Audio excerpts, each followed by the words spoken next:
Good evening. We begin with children who've lost their childhood and some are only 12 years old, working as staff members at the Church of Scientology full-time, an organisation which in the United States was accused of tearing families apart and forcing teens into 80-hour work weeks with no time for a formal education. Now just look at what they're doing here. Bryan Seymour with our exclusive investigation.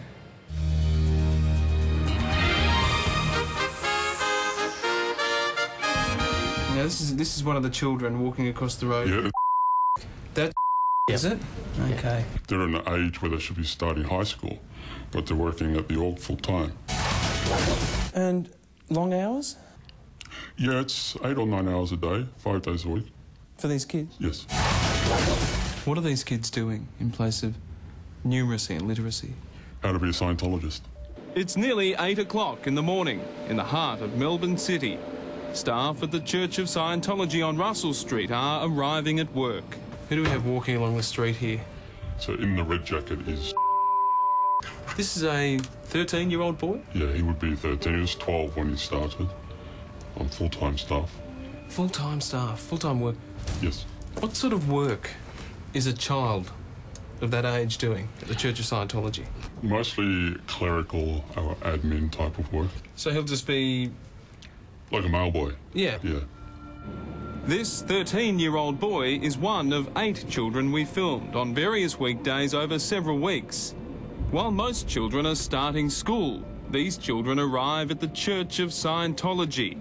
To start... He's in there to start a day of work. To start a full day of work? That's right.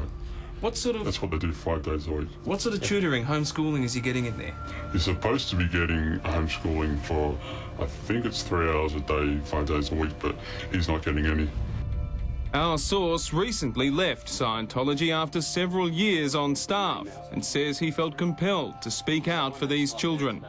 He asked to remain anonymous, saying he fears the Church of Scientology will target him for speaking out. Who's that with him? That's... She's a young person, yeah, isn't she? I think she's about 15 or 16. She's been on staff for a couple of years. She's been on staff, 15, 16, been on staff a couple of years. Yeah, at least 2 years. What sort of work would she be doing? She's training to be an auditor. So, TTC. At that age? Yeah. Training to be an auditor? Correct. It would be astonishing, except it's not the first time. I was in a room that was maybe 8 by 10 feet. Maybe 8 by 12 feet, with 6 people. That was where we lived. A child Scientologist for years, Astra Woodcraft left the California branch when she fell pregnant, fearing she would be forced to have an abortion. She also tells of being molested and given alcohol at 13, worked incessantly, and at the age of 15, she was told to counsel a 40-year-old man with a problem. And I had to tell him that he couldn't masturbate. I had to have him read a policy where L. Ron Hubbard says masturbating is bad. This girl in Melbourne is, we're told, training to be a counsellor. In Scientology, they're called auditors. This is a child. That's right. They're training her to do that. Correct. Of course, it's not only children. Where are the families of these children? They're on staff as well. Your parents are there making a difference, working full-time at the org and then working full-time elsewhere to pay the bills. They've devoted everything to Scientology. It must be right. What is her role? Well, she oversees the legal side of things and the public relations side of things, external affairs. More than 24 other staff, adults, arrive for work as we watch. What sort of goods and services would he be selling? Auditing, mainly. Auditing, Yeah. his counselling sessions. Yeah. What sort of money is he bringing in? Oh, when they sell the auditing, they're going for a minimum of $25,000 in one hit from one person.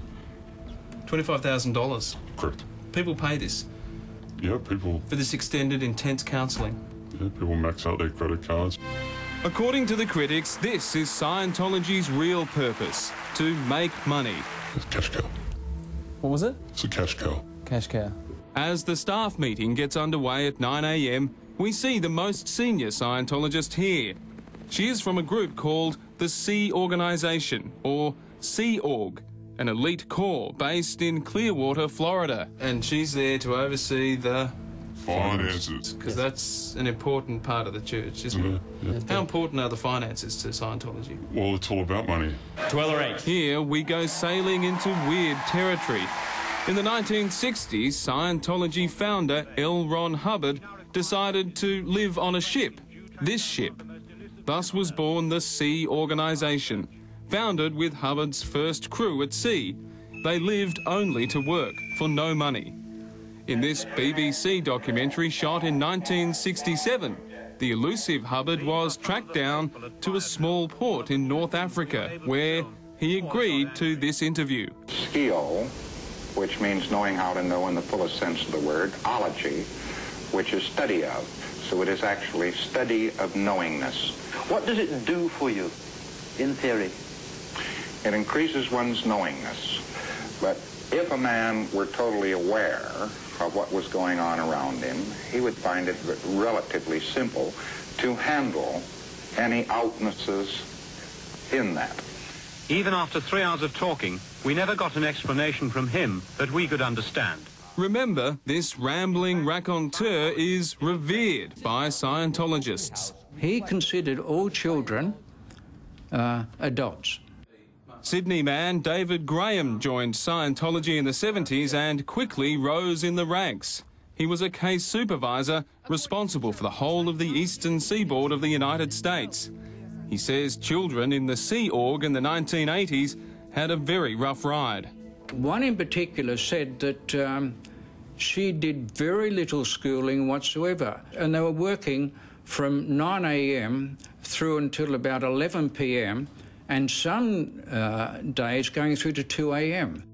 Recently in America, 2 former Scientology children spoke out. One of them is Jenna Hill, who was also the niece of the head of Scientology, Tom Cruise's best mate, David Miscavige. You don't sign up for the nights where you stay up all night, sleep 2 hours, stay up all night, the next night, sleep 2 hours. I saw my mom probably a half an hour one time from when I was 12 till I was 16. I saw my dad maybe 3 times for a half an hour each time from 12 till I was 16. Are all the underage kids there because their parents are members? Yes. Without exception? Without exception, correct. He's in charge of the communications department. He's his own man? He's in charge of... Yeah, I think he's about 15. He's about 15? But he's been on staff for about 2 years. This is a 15-year-old boy? And he's in charge of the communications department? Yeah.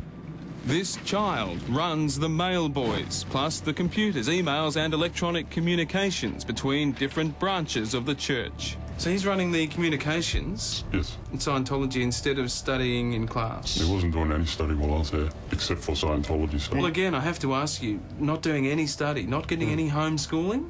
No. I find it very hard to believe, but I accept that it is happening. If proven true, how serious is this? I would expect that the public would be totally outraged on this one, and they would demand action on it.